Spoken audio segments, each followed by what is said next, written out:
9월 달이 벌써 되었습니다. 너무 빠르지 않나요? 이번 9월 달은 우리의 내면적인 신앙을 한번 점검해보자라는 측면에서 제가 9월 한 4주 정도의 설교를 좀 시리즈적으로 제가 한번 구성을 해보았습니다.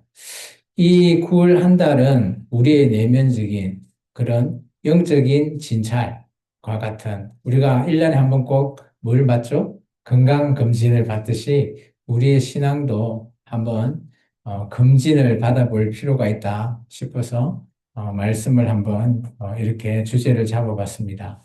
우리가 늘 믿음 안에 있다라고 하지만 그 믿음 안에 있는지 없는지를 판단할 수 있는 것은 바로 그죠? 마치 학생들이 열심히 공부를 하고 있는지 아닌지를 판단할 수 있는 것은 그게 전부는 아니지만 그래도 시험을 통해서 그죠? 우리가 알 수 있습니다. 배우고 있는 과정을 어느 정도 알고 있는지를 판단할 수 있는 거죠. 우리는 이처럼 매일 무언가를 향해서 이렇게 점검하면서 살아가고 있죠. 혹시 여러분께서 그죠? 핸드폰 배터리가 몇 프로 정도 되면 충전기를 찾으십니까? 어떤 사람은 한 80%만 돼도 충전기 어디 없나 보시는 분 있고요. 어떤 사람은 거의 한 뭐 10% 이내에 들어가도 아유, 뭐 끄지겠지 하고는 냅두시는 분도 있으실 겁니다. 어, 뭐 그것은 성향의 차이긴 하지만 그래도 어느 정도 배터리가 닳고 이렇게 떨어지는 것을 보면 많이 불안해하죠. 혹시 여러분은 자동차를 막 다 운전하시니까 자동차를 타고 다니시다가 어떤 불 하나가 딱 들어오면 어떤 반응을 일으키신가요? 바로 정비소를 찾지 않으신가요? 제가 좀 전에 얘기했지만 우리가 건강검진을 1년에 한 번 하듯이 우리의 신앙의 상태도 한번 점검을 해보자라는 것이죠. 그것을 뭐 제가 여러분에게 문진표를 나눠주면서 점검을 하는 것이 아니라 여러분 각자가 여러분의 신앙을 한번 체크해 보자라는 거죠. 제가 의사가 아닙니다. 여러분이 판단하시고 오늘 의사 되시는 분은 바로 예수님이시죠.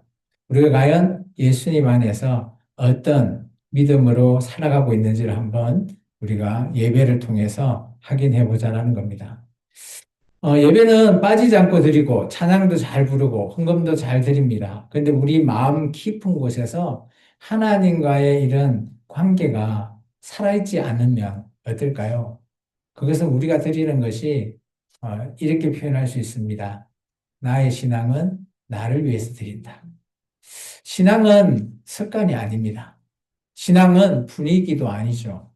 신앙은 우리가 전통적으로 내려오는 뭐 그런 의식적인 것도 아닙니다. 신앙은 살아있는 예수님과의 나와의 관계가 바로 신앙입니다. 이런 예수님과의 인격적인 교제, 예수님의 음성에 뭐 반응한다거나 아니면 말씀을 통해서 내 마음이 흔들림이 있거나 아니면 이 말씀대에 대해서 찔림이 있거나 이럴 때 우리는 그것이 바로 믿음이라는 겁니다. 내 마음 안에 찔림이 없다? 그러면 마치, 그죠, 암 환자가 사기 정도 되면 마지막이죠.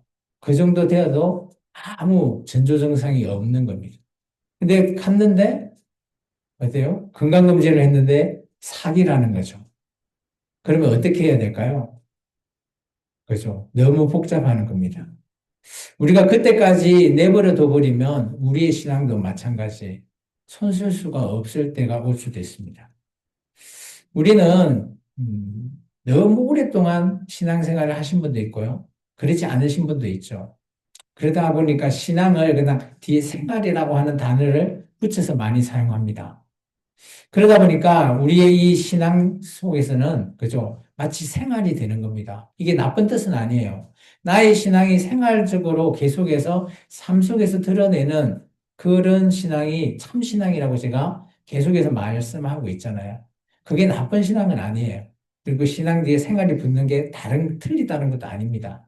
그런데 우리가 오랜 기간 동안 하다 보니까 나태해질 수 있죠. 귀찮아질 수 있습니다.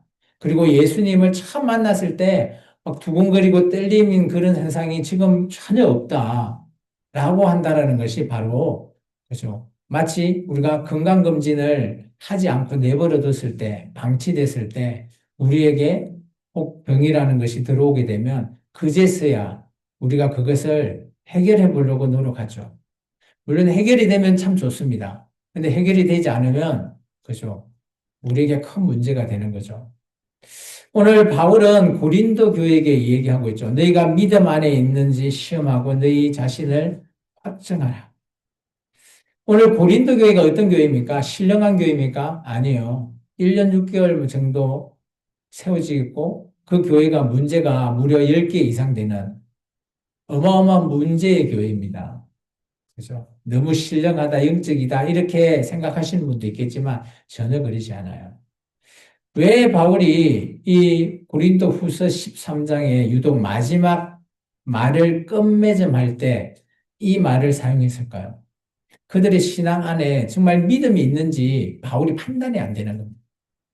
그들의 행위를 통해서 보고 문제 있으면 문제를 해결하기 위해서 요즘은 우리가 뭐 차편이 좋으니까 가서 하면 되는데 그 당시는 편지를 보내서 교정을 했어요. 근데 교정이 잘 안 되다고 보니까 이 교회에 그런 문제거리가 계속해서 발생하는 겁니다. 그래서 고린도 우리 성경에는 전서, 후서만 있는데 성경 안에 보면 전서 앞에 또 한 권의 편지가 있고요. 후서 뒤에도 또 편지가 있는 것처럼 보여져요. 정말 고린도를 향해서 편지를 여러 통 보냈다라는 겁니다. 그 이유가 뭘까요? 이 교회를 정말 문제 속에서 바로 잡아야 된다. 언제요? 처음부터. 그래서 처음부터 바로 잡는 게 정말 중요하다라고 얘기하는 거예요. 그래서 우리의 신앙, 우리의 믿음도 마찬가지입니다. 처음부터 우리가 엇나갈 수가 있어요. 맨 처음에 예수님을 만날 때는 당연히 좋게 잘 방향을 나아갑니다. 근데 우리의 신앙이 생활이 되다 보면 그 이전의 생활과 지금 예수님을 믿는 우리의 신앙이 합쳐져서 잘못된 방향으로 갈 수가 있습니다. 그럴 때 교정을 하는 것이죠. 그래서 오늘 9월 한 달은 우리의 내면적인 이 신앙을 우리 자신, 저도 마찬가지고요. 여러분 각자도 한번 점검을 해보는 것이 어떨까 싶어서 9월 한 달은 우리의 내면의 신앙을 한번 점검해 봅시다. 라고 오늘 말씀을 제가 준비했다고 얘기했죠. 그래서 오늘 말씀을 통해서 우리가 좀 더 자세히 살펴보면 좋겠습니다. 오늘 우리는 이 말씀 앞에서 정직하게 서야 됩니다. 내가 정말 예수님 안에 있는지, 그분이 내 안에 계시는지, 내 신앙이 형식적인 게 아니라 생명인지를 한번 찾아보는 시간이 되어야 됩니다. 오늘 짧으면 짧은 이 설교 시간에 우리는 여러분을 제가 이 설교 말씀으로 정죄하는 것이 아닙니다. 뭘 하려고 하는가 하면 내가 찔림이 있거나 혹시 나를 향해서 표적 설교하는 거 아니냐라고 할 수도 있겠죠. 그런데 여러분은 그것을 부정적으로 받아들이지 말고, 그렇다면 이제 예수님께서 나를 다시 회복하시는구나 라고 하는 그 시작점으로 이 말씀을 받으시기 바랍니다. 오늘 하나님은 우리를 기다리고 계시죠. 우리의 겉모습이 아닙니다. 우리의 속 사람, 우리 안에 있는 내면을 하나님께서는 바라보고 계시다는 사실을 꼭 기억했으면 좋겠습니다. 그럼 본론으로 한번 들어가 볼까요? 말씀을 다시 한번 더 읽어보겠습니다. 같이 읽습니다. 너희는 믿음 안에 있는가? 그래서 너희 안에 계신 줄 너희가 스스로 알지 못하느냐. 그래서 너희는 버림받은 자니라. 이 한 절의 말씀인데, 이 말씀을 잘 쪼개서 한번 보시면 무서운 말씀이에요. 예수 안에 있으면 정말 무섭지 않고 행복한 말씀인데, 그렇지 않으면 정말 무서운 말씀이에요. 오늘 이 말씀은 뭐 단순한 질문 이런 것도 아니에요. 신앙이라고 하는 심장이 우리가 쿵떡쿵떡 뛰는 것을 심장 박동이라 그러잖아요. 이런 우리의 신앙의 심장 박동이 확인하라고 하는 절실한 요청이라는 거죠. 이 말씀이. 신앙은 교회에 관한 출석으로 증명되는 것이 아니에요. 물론 제가 여러분을 만나니까 저는 기분이 좋지만 하나님은 그런 거 보지 않으시죠. 성경을 많이 아는 것, 찬양을 잘 부르는 것, 이런 거 하나님 보시는 거 아니에요. 진짜 예수님은, 그죠? 바라는 그 진짜 신앙이 뭘까요? 나와 살아있는 관계를 맺자라는 거예요. 여러분은 여러분이 예수님과 지금 살아있다라는 것을 믿고 그분과 관계하고 있으십니까? 아무도 아멘을 안 하시네. 그래야지만이 진짜 신앙이라는 거예요. 옆에 있는 사람이 알아줄 필요도 없어요. 내가 예수님과의 그 관계가 회복되고 그 관계가 이루어지면서 살아갈 때 이 공예배를 제가 드리지 말라는 게 아니지만, 그죠? 뭐 회사 일로 못 드릴 수도 있어요. 그렇지만 우리의 삶에서 예수님의 이 관계에 예배를 드리는 것, 그것이 참 신앙이라는 걸 제가 계속해서 말하고 있는 거예요. 예배를 물론 우리 생명나무 교회에 공예배를 빠지면 제가 그저 슬픕니다. 그렇지만 저는 그거는 제 마음이고 예수님은 그러지 않아요. 여러분께서 여러분 각자 자리에서 정말 예수님의 관계가 회복되어 있으면 예수님은 슬프지 않죠. 이처럼 진짜 신앙은 예수님과의 살아있는 관계의 시작이라는 것입니다. 우리는 종종 하나님 하시면, 그죠? 인포메이션, 정보만 우리가 알고 살아가죠. 예수님이 어떤 누구신지, 하나님이 어떤 분이신지, 성령님이 누구신지, 물론 처음 나오신 분은 생소합니다. 어렵습니다. 근데 시간이 지나면 이해가 되죠.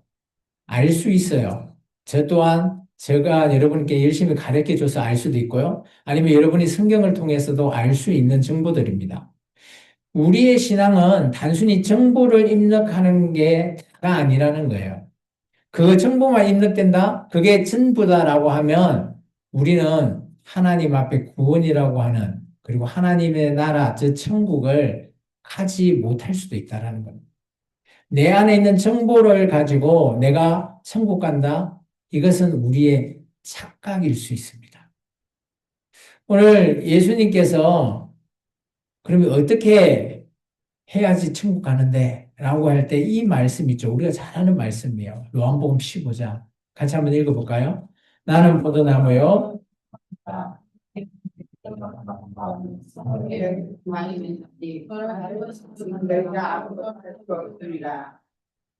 뭐라고요? 예수님 안에 없으면 열매 맺지 않는다. 열매만 안 맺을까요?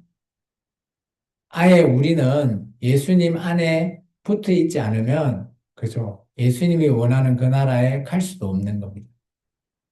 그분과 커넥션이 이루어지지 않으면 우리는 생명이 흐르고 있지 않다라는 거예요. 단절되는 겁니다. 예수님과 나의 관계가 연결되어 있을 때 우리의 생명이 흘러가는 거죠. 가지라고 하는 것, 우리가 나무 보면 가지가 작게 나와도, 그죠? 그 가지가 나중에 열매를 맺을 수가 있어요. 크다고 열매를 많이 맺는다? 그건 우리의 생각이죠. 작지만 열매를 많이 맺을 수도 있어요. 그것은 그 가지가 열매를 맺는 게 아니죠. 나무 자체가 튼실하면 그 가지 또한 튼실해서 열매를 많이 맺는 것 아닌가요? 저는 농부가 아니라서 잘 모르는데 그렇지 않습니까? 나무의 밑둥이 튼튼해야지 가지가 연약해 보여도 열매가 맺지 않나요? 가지만 튼튼한데 나무 밑에 그죠? 부실하면 어때요? 열매 기대할 수 있나요? 얘기 좀 해주세요, 집사님. 나는 잘 모르는 게. 저는 그렇게 생각합니다. 여러분이 뭐 제 생각과 공감할지는 모르겠지만. 근데 정말 중요한 거는 그거예요. 오늘 이 15장 말씀처럼 예수님이라고 하는 이 포도나무에 나는 가지와 같은 존재 아닙니까? 그러면 이 관계가 어떤 관계죠? 붙어 있다라는 것은 마치 시간을 함께 공유하고 있는 겁니다. 두 번째, 그죠? 그 나무에서 가진 우리에게 영양분을 주지 않으면 우리는 자랄 수 없죠. 교감입니다. 마치 하나님과 우리의 관계가 이런 나무와 가지의 존재처럼 계속되는 시간과 교감의 관계가 이어져 나가야 된다는 거죠. 기도는 단순한 요청이 아니라 우리가 하나님을 향한 우리의 영혼의 대화라고 합니다. 말씀은 그냥 인포메이션, 지식이 아니고요. 하나님의 음성이 담겨 있는 것이 바로 말씀입니다. 예배는 우리가 매주 주일에 나오는 이 의무가 아닙니다. 다른 식으로 표현해 볼까요? 사랑하는 사람이 마치 프로포즈 하는 듯한 그런 고백이 바로 예배입니다. 우리가 얼마나 이 예배를 몇 년, 몇십 년을 더 드릴 수 있을까요? 이 땅에서. 우리의 연수가 뭐 100년, 200년 살 수 있을까요? 그렇지 않으면 지금 이 상황 속에서 우리가 예배드리는 이 한 시간이 정말 하나님을 향한 나의 사랑의 고백이라면 우리가 어떤 자세로 드려야 될까요? 그게 바로 요한복음 15장에서 말하고 있는 겁니다. 그런데 요한계시록에 7교회가 나오는데 그 마지막 교회는 이렇습니다. 같이 한번 읽어볼까요? 20절입니다. 볼지어다 사람 듣고 문들여가 내가 베리로 들어가 그와 누구를 묻고 그는 나와 누구를 묻리라. 이거 라오디게아에 있는 교회에게 얘기했는데요. 오늘 내가 문 밖에 서 있죠. 이 내가가 누굽니까? 바로 예수님입니다. 예수님이 어디 있다고요? 교회 문 밖에 있습니다. 뭐 하고 계세요? 놓고 하고 있어요. 이상하지 않나요? 이 교회가 어떤 교회를 얘기하는 겁니까? 나는 하나님 앞에, 예수님 앞에 예배한다라고 하지만 예수님이 교회 안에 들어오실 수 없게 그냥 락 걸려 있죠. 차단되어 있습니다. 그런 교회를 얘기하고 있어요. 오늘 만약 우리 교회가 그런 교회라면 우리의 이 예배는 정말 영광 받으실 그 하나님이 받는 예배가 아니에요. 나를 위한, 나의 욕심을 위한 드려지는, 죄송합니다. 욕심을 위해 드려지는 예배이지 않겠습니까? 예수님은 오늘도 우리의 마음의 문을 두드리고 계신다는 겁니다. 그분은 우리와 함께 식사도 하고, 대화도 하고, 교제도 하기를 원하시죠. 하지만 우리가 바빠서 또 우리가 또 너무 그냥 삶에 찌들려서 문을 열지 못하고 예수님을 나와 함께 그 대화하기를 원하지만 내가 그것을 거부해 버리지는 않는지 우리가 한번 생각해 봐야 되지 않을까요? 처음 우리가 예수님을 만났던 그 감격, 여러분 각자가 아마 다 다를 겁니다. 저 또한 그런 감격이 있었습니다. 신앙이 습관이 되어버리는 지금은 우리가 어떻게 될까요? 매주 주일마다 예배를 나가야지. 또 그 나가서 그냥 시간을 보내고 나서 그냥 또 각자의 자리에 들어와서 일상적인 일을 또 하지 않습니까? 그런 삶의 쳇바퀴, 삶을 살아가다 보면 우리가 예수님과 처음 만났던 그런 그죠 간절함, 뜨거움 이런 것들이 전혀 배제해 돼버리죠. 그리고 우리는 그냥 의무감, 책임감으로만 예배에 참여한다라는 겁니다. 예수님은 그곳에 계시지 않아요. 우리가 말하고 있는 그 예배에 예수님은 함께하지 않으십니다. 그분은 지금도 살아 계시다라는 겁니다. 믿습니까? 그렇다면 여러분께서 예수님을 이름을 부르면 예수님이 여러분에게 대답하지 않겠습니까? 그렇기 때문에 우리가 예수님과의 관계를 스스로 물어봐야 돼요. 나는 정말 예수님과 살아가는 이 관계를 제대로 맺고 연결되어 있는가? 내가 그분의 음성을 듣고 제대로 살아가고 있는가? 방향이 같은지 아닌지를 우리는 점검해 봐야 되는 겁니다. 신앙의 방향이 바뀐다라는 것은 안 좋은 쪽에서 좋은 쪽으로 바뀌면, 그죠? 우리의 관계는 회복이 될 겁니다. 그런데 반대가 되면 어떨까요? 점점 예수님과 멀어질 수도 있습니다. 교회에 나온다고 해서 예수님을 믿는다고 해서 그 관계, 예수님과의 같은 방향으로 걸어가라라고 하는 그죠? 장담이 할 수 없습니다. 그 방향으로 걸어가기 위해서는 각자의 노력이 필요하다는 겁니다. 두 번째입니다. 우리는 그죠? 말씀 속에서 과연 변화되고 순종할 수 있는가라는 겁니다. 신앙은 내가 아는 것이 아니라 내가 살아가는 겁니다. 살아내는 거예요. 말씀대로. 말씀을 많이 듣는다고 해서 믿음이 자라는 건 아니에요. 그런데 말씀을 듣지도 않으면 믿음의 애당초가 없기 때문에 성경에서는 얘기하고 있죠. 들어야 그죠? 믿음이 생긴다라고 하죠. 생길 수 있습니다. 근데 계속 듣고만 있는다고 자라는 것은 아니에요. 말씀에는 순종할 때 그 말씀이 내 삶을 바뀌는 겁니다. 야고보서 우리가 잘 아는 말씀 한번 읽어볼까요? 너희는 말씀을 행하는 자가 되고 듣기만 하여 자신을 속이는 자가 되지 말라. 이게 뭔가 하면 야고보가 이 당시에 많은 예수님을 따르는 자들에게 경고하는 말씀이죠. 말씀 듣는다고 네 신앙이 좋아진다? 그건 착각이다라는 겁니다. 말씀을 듣고도 아무 변화가 없으면 우리는 우리 스스로를 그냥 속이고 있는 거예요. 말씀이라고 하는 건 마치 거울이에요, 거울. 여러분 아침에 일어나서 거울 다 보셨죠? 저도 아침에 일어나면 화장실에 가면 거울로 제 얼굴을 보거든요. 그때 어떤 생각이 들죠? 내 모습을 비춰주잖아요. 혹 내가 잘못된 부분이 있으면 고쳐도 주고요. 또 예배 나오기 전에 이쁘게 단장도 하고, 그죠? 그럴 때 우리가 거울을 보지 않습니까? 거울을 본다라는 것, 그것은 그냥 거울 속에 있는 내 모습만 봐서는 아무 의미가 없는 겁니다. 그 안에서 내가 내 모습이 뭐 잘못된 게 있는지, 아니면, 이 정도면 괜찮아. 라고 그런 점검을 하지 않으면, 그냥 거울에 비치는 모습만 뚝 보고 그냥 가버리면, 그것은 아무 의미가 없다라는 겁니다. 마태복음 7장에 예수님께서 이렇게 얘기하십니다. 같이 읽을까요? 그러므로 누구든지 나의 이 말을 듣고 행하는 자는 그 집에 반석에 지은 지혜로운 사람과 같다라고 합니다. 예수님도 계속해서 제자들에게 얘기하죠. 말씀을 듣고 행하는 자, 그런 자가 지혜롭다라는 거예요. 그러면 반대는요? 반대는, 그죠? 아무 의미가 없는 겁니다. 어리석은 자이라는 거죠. 이게 정말 중요한 것은 옆 사람의 조언, 누군가의 뭐 경험, 이런 게 중요한 게 아니라는 거예요. 말씀 안에 어떤 상황으로 잡혀 있는지 그걸 듣는 것이 더 중요하다라는 거예요. 예수님께서는 말씀을 통해서 내가 바로 서 있을 때 폭풍이 오거나 비바람이 치거나 그 집이 무너지지 않는데요.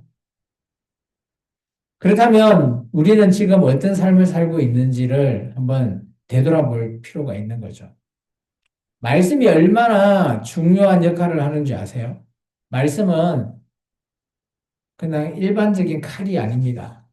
우리가 일반적인 칼로는 뭘 썰죠? 제가 아침에 성찬로 그 빵을 썰긴 했는데 잘 안 썰어져가지고 삐뚤빼뚤해요. 양해를 부탁합니다. 이 칼이 안 들면 그렇더라고요. 근데 그 칼이 잘 안 드는 칼이 아니에요. 근데 빵을 썰다 보니까 이게 폭신폭신하니까 안 썰리지더라고요. 근데 하나님의 말씀은 마치 칼과 같은 건데요. 히브리서 말씀 같이 한번 읽어볼까요? 읽습니다. 하나님의 말씀은 살아있고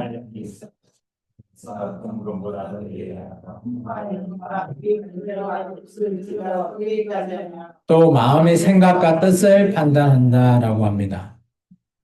말씀이 살아있고요. 말씀은 칼보다도 더 예리하고 더 잘 된다라는 거예요. 놀라운 것은 우리의 뭐 겉에 있는 이런 우리의 뭐 살이나 이런 것들을 쪼개는 것이 아니라 우리 안에 있는 혼, 영, 골수, 관절, 우리의 마음과 생각, 이런 것까지 우리를 쪼갤 수 있는 정말 대단한 것이 말씀입니다. 우리의 생각과 우리의 마음이, 그죠, 깨지고 변화되지 않으면, 쪼개지지 않으면 변할 수 없다라는 겁니다. 근데 이 말씀 안에서 순종하지 않으면 아무 열매가 없다라는 것이죠. 그게 야고보 사도가 했던 말입니다. 순종은 때로는 불편할 수가 있어요. 내 감정과 맞지 않기 때문이죠. 또 내 계획과 충돌되니까 그럴 수 있어요.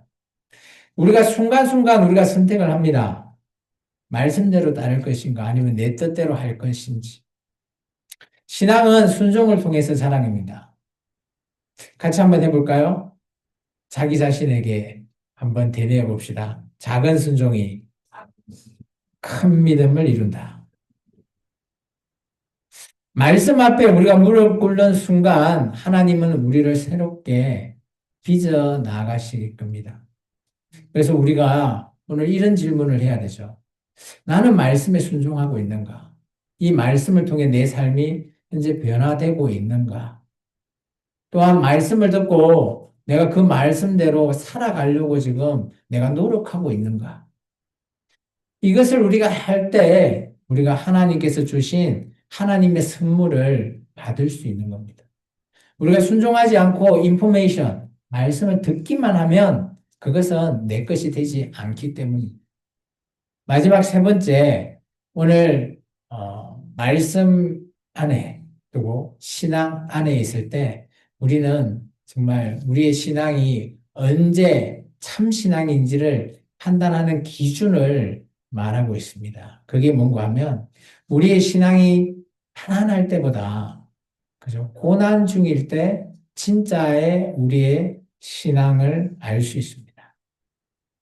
예배가 은혜롭고, 그죠? 삶이 순탄하면 누구나 하나님 앞에 감사합니다 하면서 예배에 나올 수 있습니다. 그런데 반대로요, 우리의 삶이 무너지고, 그죠? 우리가 어떤 병에 걸리거나 아니면 우리의 문제가 해결되지 않을 때, 그럴 때 나의 경험, 나의 능력, 누구의 도움을 바란다면, 그리고 하나님을 떠난다면, 그것은 진짜 우리의 믿음의 시험대가 될 것입니다. 베드로전서 말씀 한번 읽어볼까요? 같이 읽습니다. 그러므로 너희가 이제 여러 가지 시험으로 말미암아 잠깐 근심하게 되지 않을 수 없으나 오히려 크게 기뻐하는도다. 계속해서요. 너희 믿음의 확실함은 불로 연단하여 없어질 것보다 더 귀하여 예수 그리스도께서 나타나실 때에 칭찬과 영광과 존귀를 얻게 할 것이니라. 우리는 예배가 그죠? 어때요? 늘 은혜롭습니까? 아니면 힘듭니까? 예배 나올 때 고민이 됩니까? 아니면 예배는 당연한 겁니다. 라고 나옵니까? 오늘 하나님은 우리의 믿음을 마치 불처럼 뜨거운 시험 속에서 연단한다라고 베드로는 말하고 있습니다. 그 믿음이 진짠지 아니면 가짠지, 그죠? 고난을 통해서 확인하고 있습니다. 여러분, 지금 여러분 상황이 고난스럽습니까? 고통스럽습니까? 그렇다면 여러분 기뻐하십시오. 아, 하나님이 지금 나의 믿음을 보고 계시는구나. 하나님이 보고 계실 때 우리 어떻게 해야 돼요? 시험 잘 봐야 되잖아요. 통과돼야 되죠. 그죠? 우리가 편안할 때는 하나님도 그냥 내버려 두십니다. 잘하는 사람 그냥 내버려 두지 않나요? 그런데 잘못하고 있으면 하나님께서 적극 개입하시는 거죠. 고난은 우리를 무너뜨리는 것이 아니라 우리의 믿음을 정죄하는 겁니다. 신앙을 깊게 만드는 하나님의 도구가 바로 뭐다고요? 고난입니다. 믿음은 고난을 피하는 능력이 아니에요. 고난 속에서 하나님을 신뢰하는 용기가 바로 저는 믿음이라고 봅니다. 하나님을 향한 절대적인 나의 신뢰, 그게 믿음 아니겠습니까? 눈에 보이는 것이 사라져도 하나님이 여전히 나의 하나님으로 계신다. 그래서 그분만 믿고 나아가겠다. 라는 것이 바로 믿음이라고 저는 정의할 수 있습니다. 우리의 삶 속에서도 시험이 많이 찾아오죠. 질병으로, 뭐 경제적인 어려움, 뭐 관계의 갈등, 뭐 여러 기타 등등의 문제 속에서 우리가 선택할 때가 너무 많습니다. 하나님을 붙들 것인가 아니면 상황 속에서 다른 것을 잡을 것인지. 고난은 우리의 신앙을 흔들 수도 있습니다. 하지만 그 흔들림 속에서 하나님을 향해서 시선을 놓지 않는 것, 그것이 바로 믿음이죠. 바울은 로마서 8장을 통해서 이렇게 우리의 믿음을 갖기를 원합니다. 같이 읽을까요? 생각하건대 현재의 고난은 장차 우리에게 나타날 고난과 비교할 수 없다라고 얘기합니다. 지금의 눈물이 장차 하나님께서 주시는 영광의 씨앗이 된다라는 거죠. 현재의 우리의 고난이 장차 소망을 품고 믿음을 지켜 나아갈 때 하나님께 드리는 영광이 된다라는 겁니다. 오늘 우리는 늘 이런 질문 앞에서 서야 됩니다. 나는 지금 시험 중에 하나님을 붙들고 있는가? 이 고난 속에서도 내가 예수님을 버리지 않고 예수님 앞에 정말 간절하게 기도하고 있는가? 아니면 나의 눈물 속에서도 예수님을 향한 나의 믿음이 있는지 그것을 살펴보자는 거예요. 믿음은 고난 속에서 자라고요. 그리고 그 믿음은 하나님께서 가장 귀하게 여기는, 그죠? 우리를 단련해서 얻는 그런 신앙으로 우리를 이끌어 주시는 겁니다. 이제 결론을 내겠습니다. 신앙을 점검한다는 것은 나를 정죄하는 것이 아니라고 얘기했습니다. 그것은 나의 신앙의 점검을 통해서 내가 예수님 안에서 진짜 내가 제대로 연결되어 있는지, 현재 나의 상태를 확인하자는 겁니다. 신앙은 속도가 아니라 방향이라는 겁니다. 다 같이 한번 해볼까요? 신앙은 속도가 아니라 방향이다. 많이 하는 것보다 누군가와 함께 하는 것이 더 중요하다는 거예요. 예수님 없이 나 혼자 많이 신앙생활을 하다 보면 결국 지칩니다. 교회 나와서 기도하고 예배드리고 봉사하고 그러다 보면 예수님이 나 안에 없으면 공허하면서 지칠 수밖에 없습니다. 하지만 예수님과 함께 걷는 신앙은 비록 느리고 흔들려도 끝까지 예수님과 함께 할 수 있다는 겁니다. 오늘 이 말씀은 우리에게 조용히 이렇게 묻죠. 너는 지금 어디에 서 있느냐? 라는 겁니다. 너의 믿음은 살아있느냐?